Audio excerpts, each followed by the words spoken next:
Hello, Leon Classroom Teachers Association and Leon County School Teachers.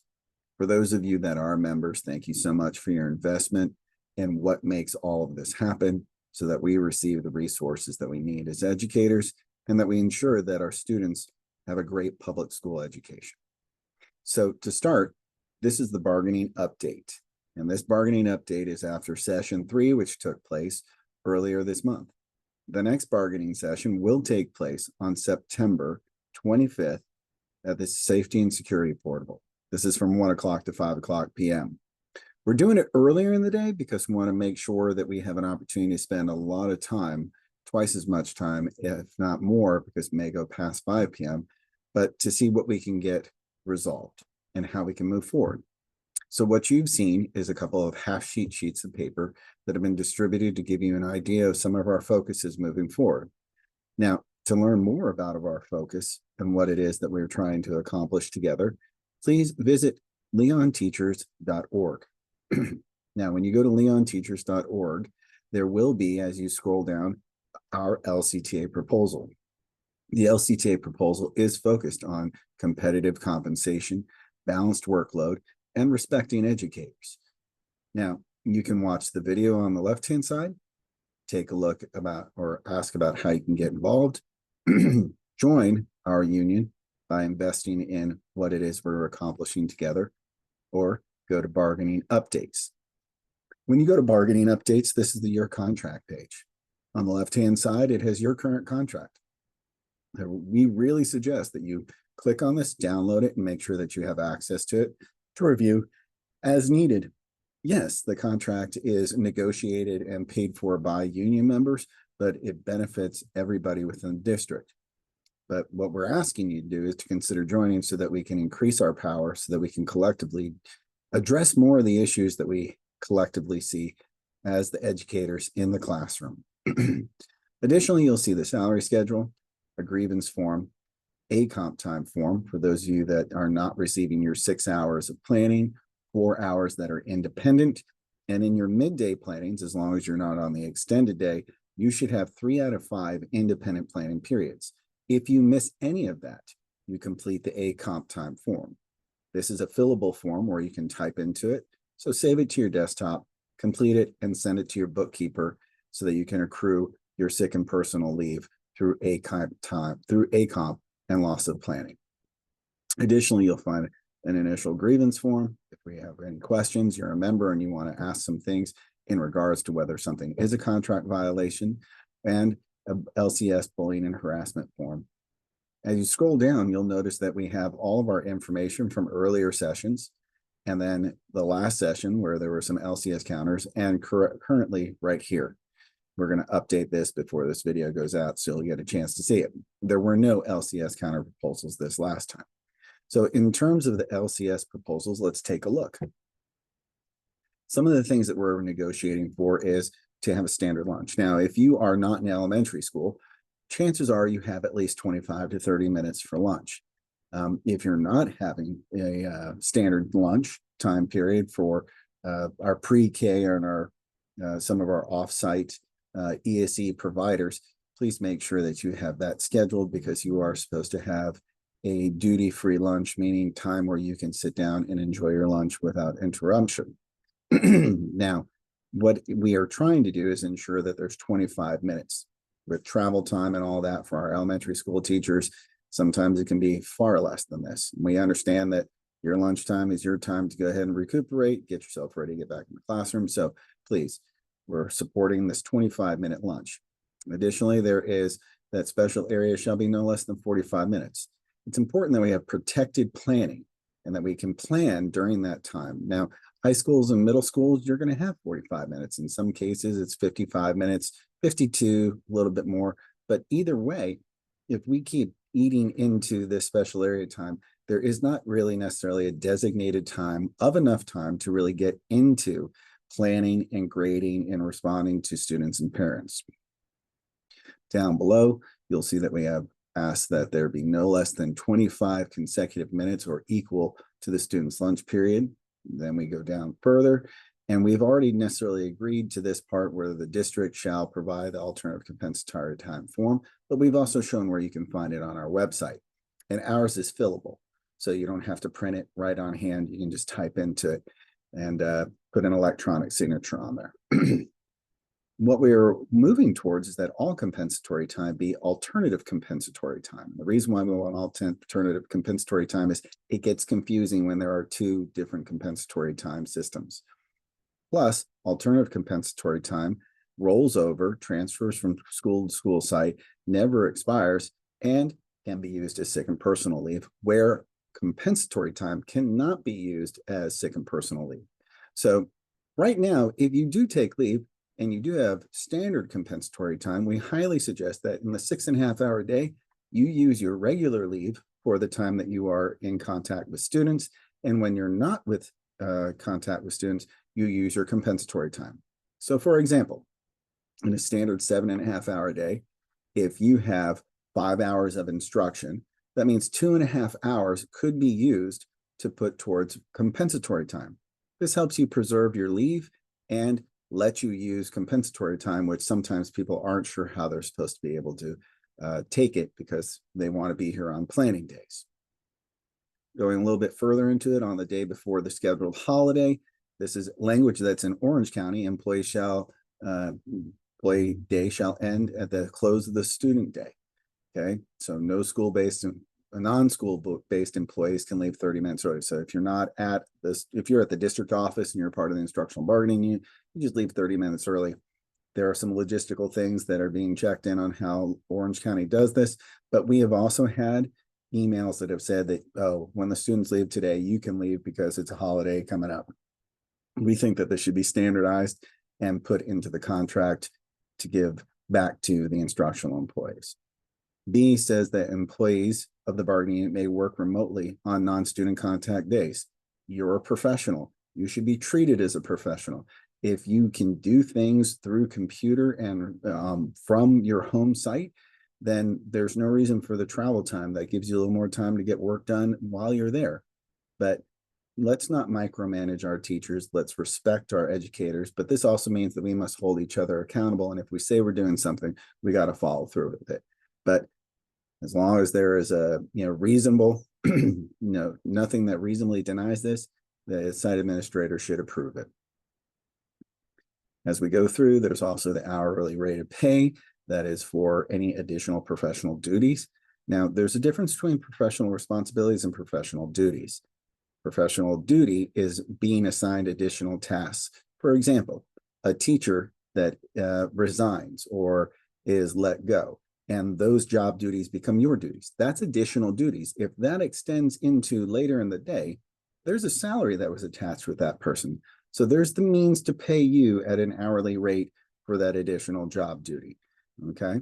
Now, professional responsibilities, on the other hand, are things that we do because it's something that is encompassed within our profession, such as we have it in the contract that it says open houses, parent-teacher conferences that we initiate as teachers. But just to give you a couple of ideas. So there's a difference between responsibilities and professional duties. As we get down a little further, we have agreed in principle that $25 will now be the rate for any, pay for professional development. Now, one of the things that this does that we've countered with is when funding is available. So we believe that your time is your time. If it is something that is deemed as important to the district should find a way to fund those. Additionally, trainers would have pay at $30 an hour and no more than 6.5 hours of district-wide in-service. But the 2.5 days was getting to be a little confusing. But what we wanted to do in this part was to say, let's train folks at the beginning of the year. Let's not try to build a bike as we go through it. So if there's important information that instructional staff needs to know with operations, with evaluations, with whatever takes place, and there is district-wide in-service that needs to take place, it needs to happen at the beginning of the school year. We want to make sure we come into the school year with students fully aware of what the expectations are and able to operate systems that are intended to then make our job either easier or doable to meet student needs. This is where we've asked for all compensatory time to be alternative compensatory time. And then we have also, again, clarified teacher-led parent conferences. So if it is a parent conference that is not teacher-led, then that would not be a professional responsibility. That would be you assigned to an additional duty. Coming down further, we see that we have employees who are unable to accommodate a meeting extension beyond 1/2 hour of the day, that you will be excused without reprisal. We've agreed to this in principle. We have not reached a tentative agreement, but both sides have said this is something that we agree with. And this deals with faculty meetings. Required meetings shall be compensated at their employee regular hourly rate. So when individuals are not receiving a stipend, not receiving, whatever it is in terms of compensatory time or stuff right now, we don't believe in the compensatory time because it gets very difficult to use, and time should be respected. And we need to figure out a way how to be efficient in what we need to do. We do understand our purpose is meeting students' needs, but what we do not think is appropriate is that the rules be bent in a way that say that as much time as we need of you, we're asking you to do it. We're directing you to do it. You may choose to do it because all of us have taken time before or after school to work on things. But that's of our own choice. But once you're directed, that's a different thing. We're required. Teachers will be notified of all site-specific emergency plans. So when it comes down to it, we've agreed that there should be an emergency plan for things. And one of the things we talked about, or I just talked about today with one of our high school members, is we know what to do when there's a lockdown, but we don't know what to do when, let's say, for example, a weapon is in the room. Like you're the starting point of something that that is of a safety concern. And so when it comes down to it, all of those parameters need to be communicated and trained on for health and safety. And based off of some of the communication issues, we've said Facebook normally knows before we do as employees, or parents know before we know. So one of the things we want to make sure is that staff are notified as soon as possible. And I think with what's happening with focus right now, we are entering into that area where you will know what to do in real time, and it will not be shared through social media. At the table, the Leon County School said, we're not doing Facebook as our primary communication. We will use the focus system. And please make sure that your data is up to date. There was something that went out to parents, but it did not go out to teachers, and not everyone received it. So if you're not receiving the notifications, the text messages and things like that deal with this type of information, please make sure that you stay on it and communicate with your site administration. Classroom supplies, district process will be in place at each site for requesting supplies and materials. With site-based decision-making, it happens differently everywhere, but then we have more transfers, we have more turnover. We need a system that is standardized to some degrees and will allow for a reasonable time for response. So within 3 working days, if you say, I need this for a lesson, or I haven't received this, you should get feedback so that it's not just left out there.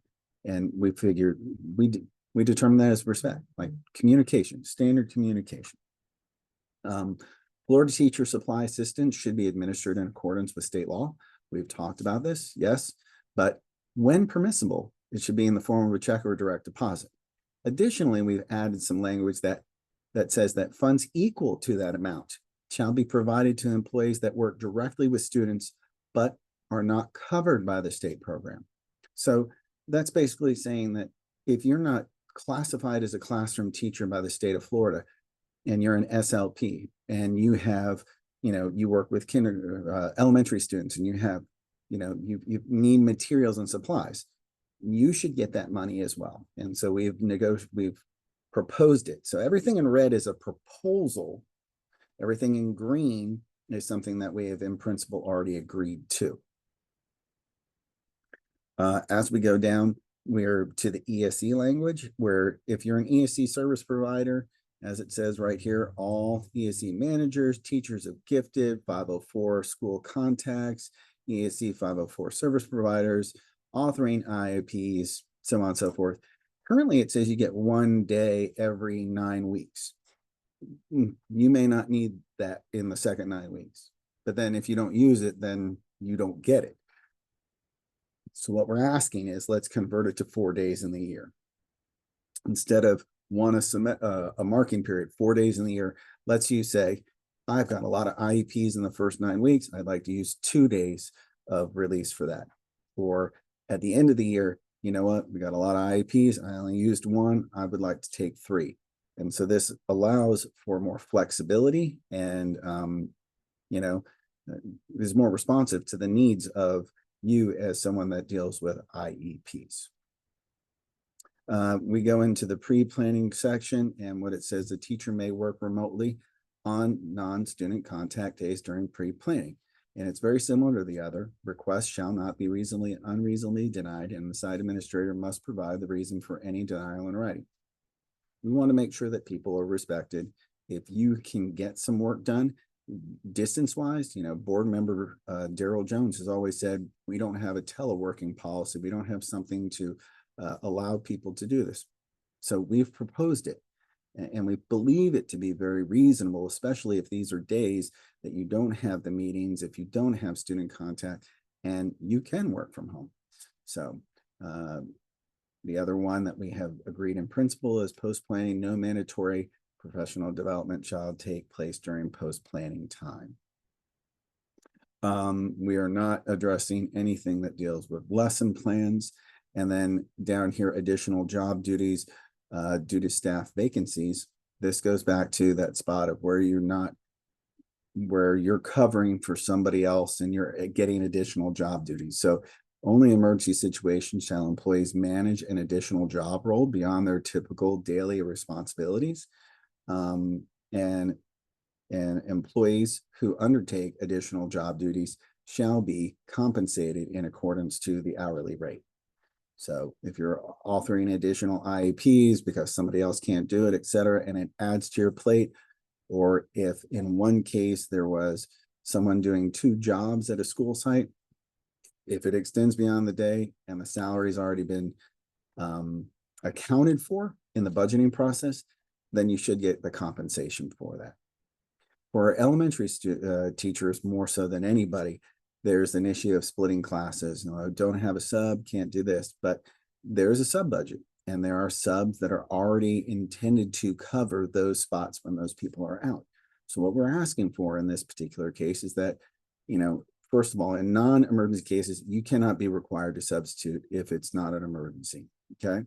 But in cases of emergency that you are directed or required to substitute for another teacher, that you should be, before you split it up, look for other staff on site, have them cover those positions.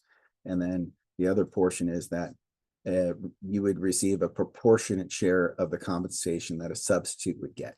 So that would be determined on how many students, how much time, but it would be proportionalized, and you would receive that additional pay if a situation happened like that.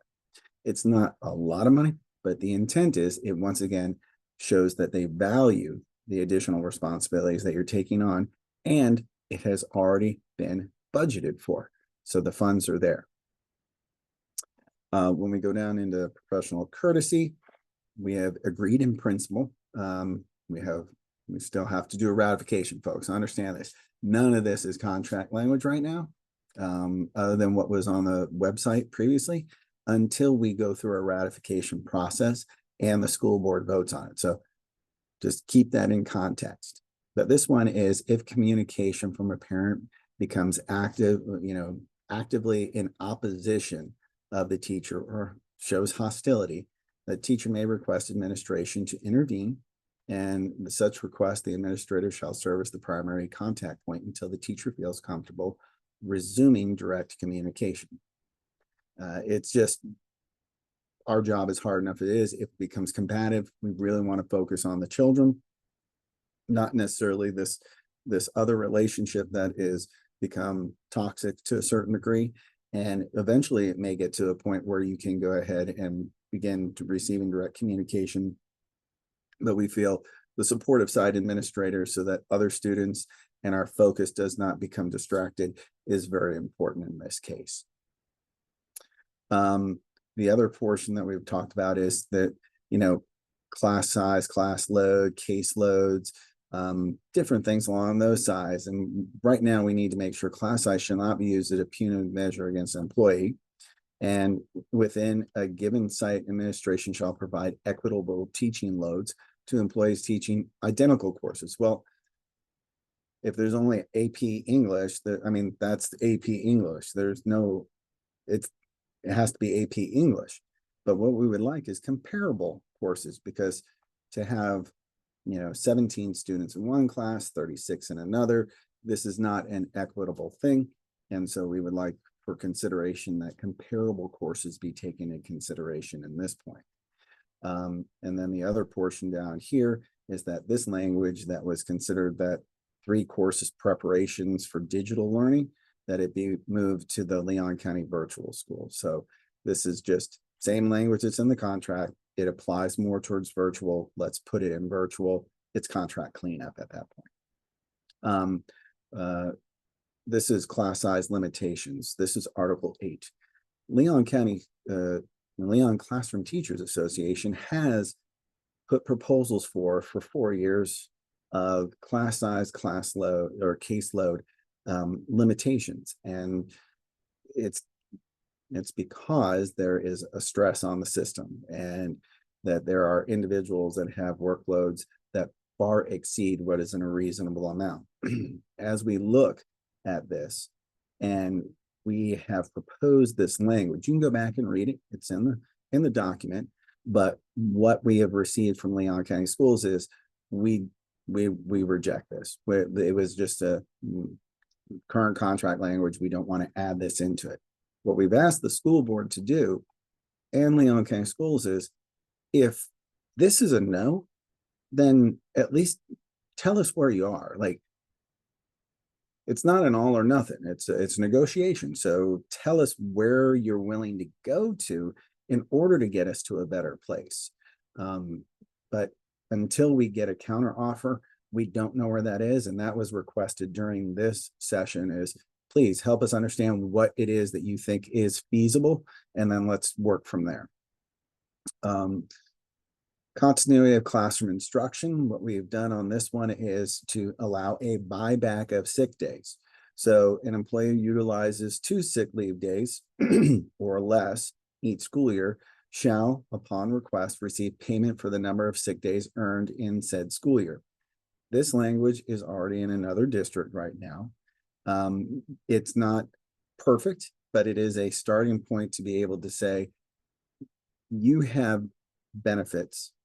If you cannot access those benefits or receive that benefit because you want to use the days, but then you can't take them with you, you should be able to, in some capacity, be compensated for what it would take, for what the remainder is.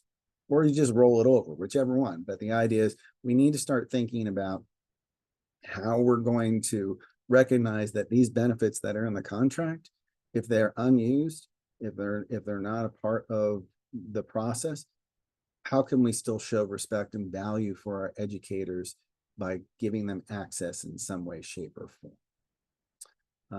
We go into the request and granting of sick leave.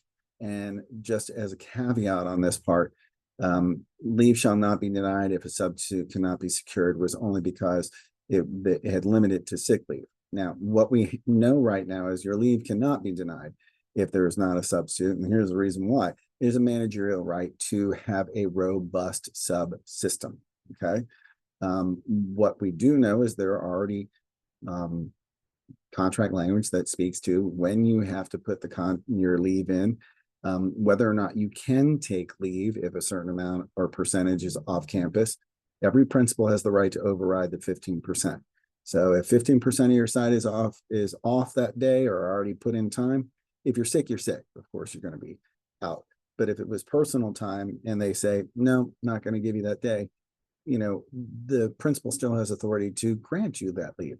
So it really is one of those things where you need to talk to your site administrator if you find yourself in that situation and you really need to take the day.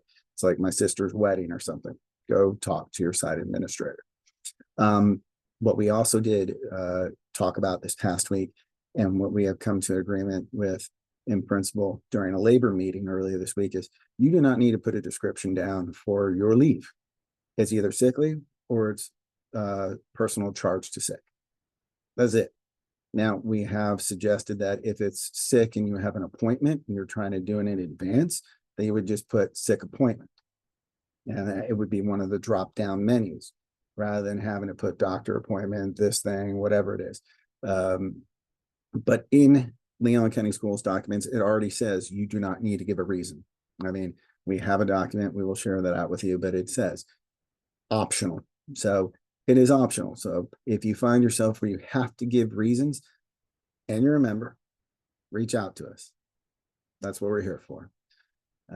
Coming down to the next part, we've agreed in principle for bereavement leave that there would be 5 days of bereavement leave regardless of the distance that you would have to travel. And we had negotiated probably about, I don't know, I think it's about 8 years now, if not 9, that if it was over 250 miles, that you would get 5 bereavement days. Verification of absence. This was superintendent, supervisor, employee may require physicians. This is current contract language right now. That if any absence and that, claimed a reason for absence in a situation in which it is believed to be invalid, no valid grounds exist, that they can ask for some documentation.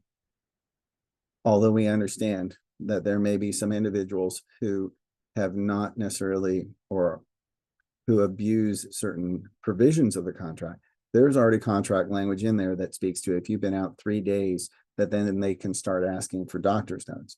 We don't need it on any time that someone feels like that there may be grounds. That does not show the respect to you as a professional, and it does not. It creates.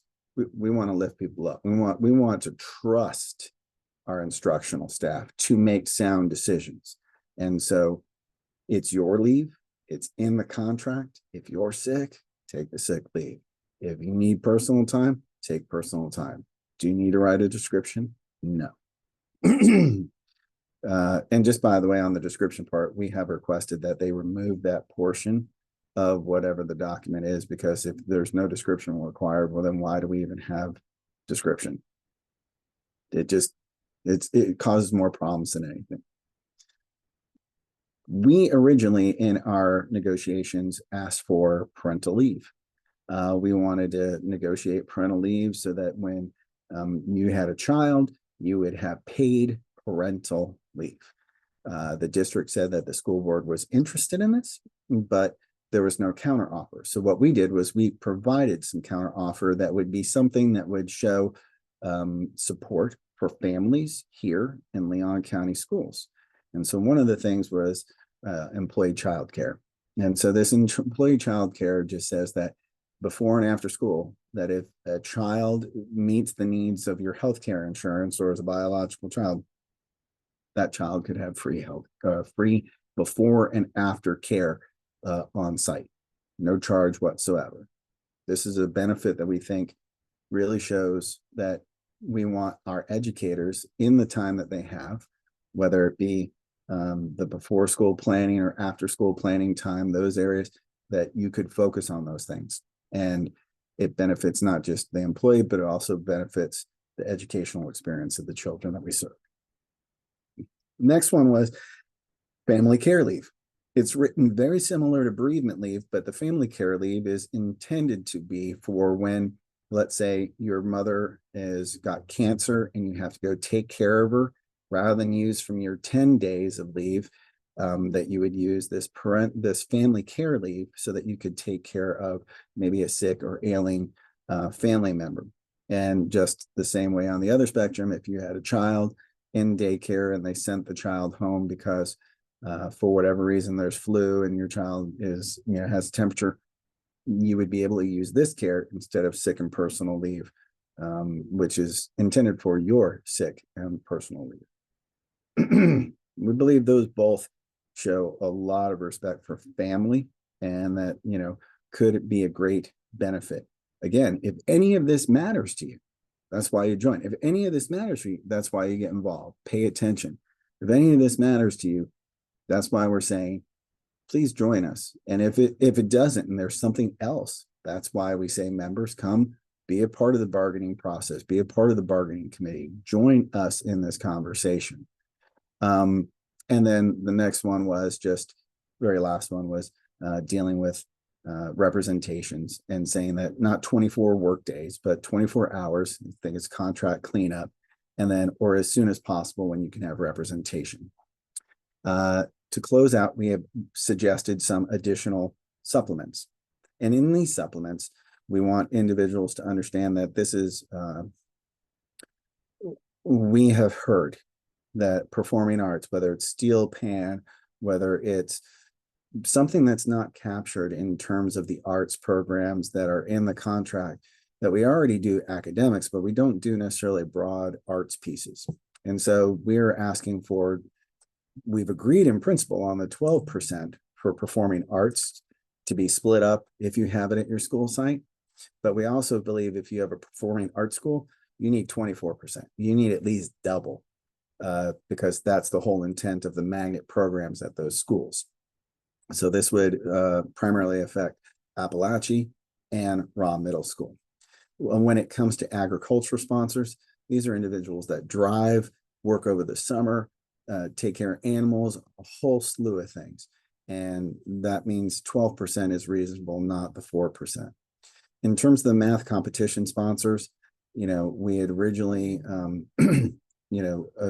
said we want 6%. The district said 2 and 4.